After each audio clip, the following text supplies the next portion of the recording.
Okay, cool. Let's get started then. Still cracking. Okay.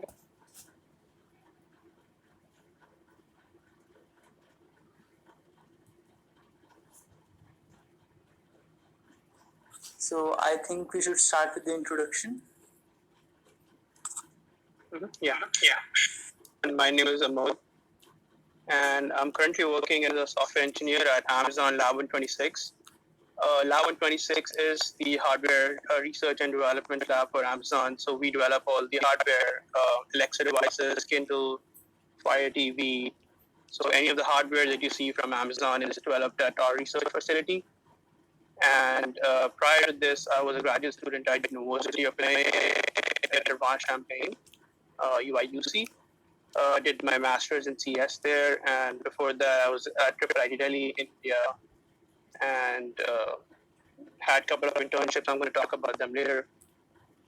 Yeah, so yeah, that would be my introduction, I guess. So moving forward, like many people aspire to pursue masters abroad.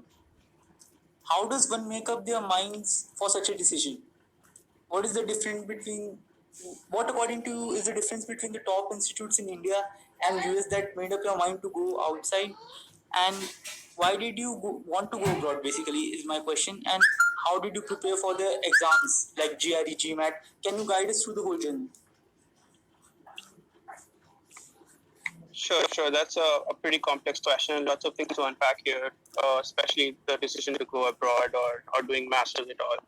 So, I mean, like what I'm going to say is, of course, just an opinion, and it's only based off my personal experiences. So please do not generalize it to all. Um, so I was pretty convinced that I wanted to do some form of research pretty early in my undergrad.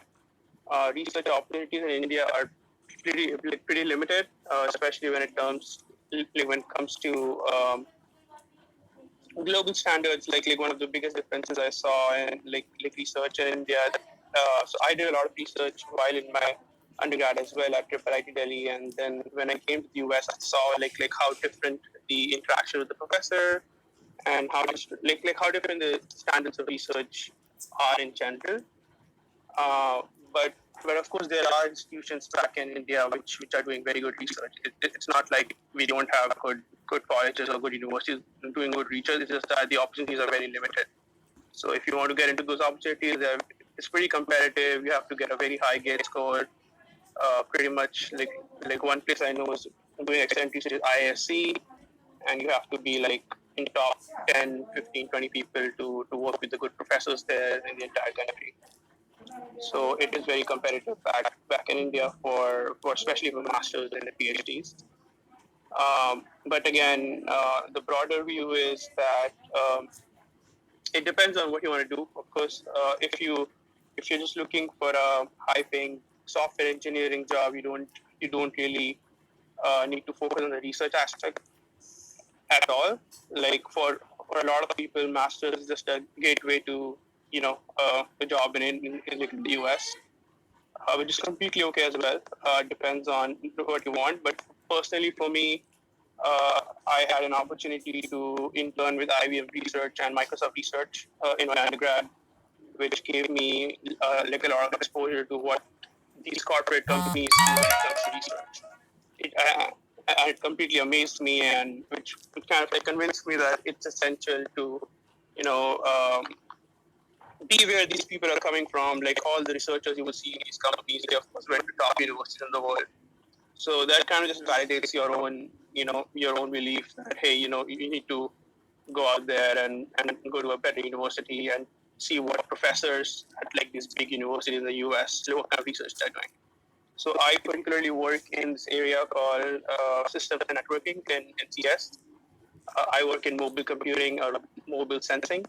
So anything you do with your smartphone or your like a smartwatch, wearable, Alexa devices, all of this comes under IoT. Like the bigger umbrella is Internet of Things, and I work in this aspect of how you can sense things, using a smartphone, smartwatch, or things like Alexa devices.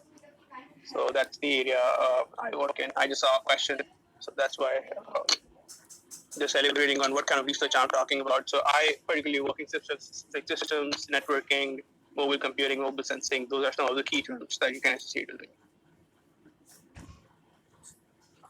So, Amon, we get that you made your mind because of the research that you wanted to do to go abroad. So, how did you prepare for the exams like GRE, GMAT? Can you enlighten our audience, because most of them who are attending these sessions are from the younger 18s and their teens, and would like to know what are the key essential things needed to crack these exams. Right. So, specifically talking about masters and PhD in the US, I think GRE is last of your worries. GRE is something that people usually prepare for in like 3 to 4 months, like when they finally decide that they want to apply.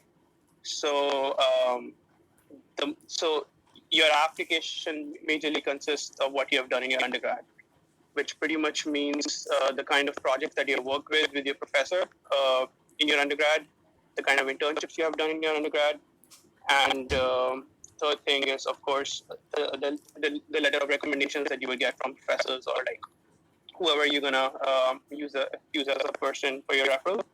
So these things actually define your application.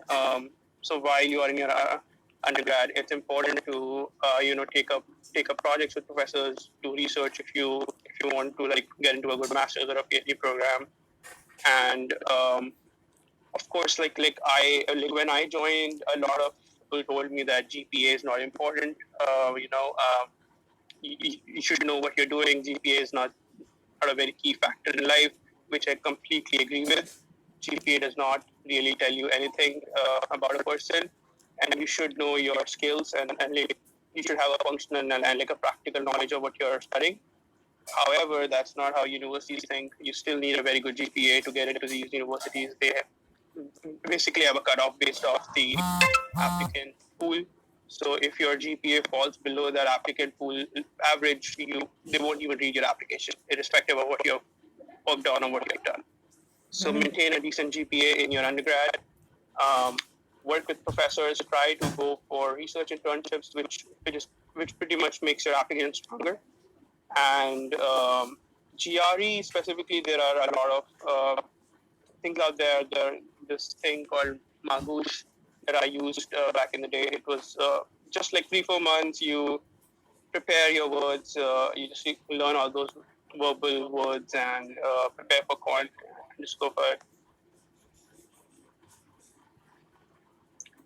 See some questions. I will take this question in. Yeah. Okay, sure. Yeah, don't worry about them. Like you just told me that your primary part of research is with Internet of Things. Yeah. Yeah, correct. So, I, being an engineer from the background of electronics and communication, I know quite a bit about it, but I would like the audience also know much broader about what Internet of Things is and how it is evolutionizing our world. Sure. Okay. Yeah. So just to give you a perspective on Internet of Things. So the idea of Internet of Things is that every device around you is going to be connected to the internet one day. That pretty much started when we had smartwatches. So your smartwatch got connected to the internet, and now to this day we have things like your mug is getting started connected to your internet. So your mug can tell your phone what temperature your drink is at. Now we have Alexa in our houses, so our bulbs, our switches, our microwaves, ovens, refrigerators, washer, dryer, everything is getting connected to Alexa. Then that's further connected to the internet. So when I say connected to the internet, I also mean you can send commands to these devices to do stuff via the internet. So the idea is that everything becomes much smarter as they're all connected together in a network.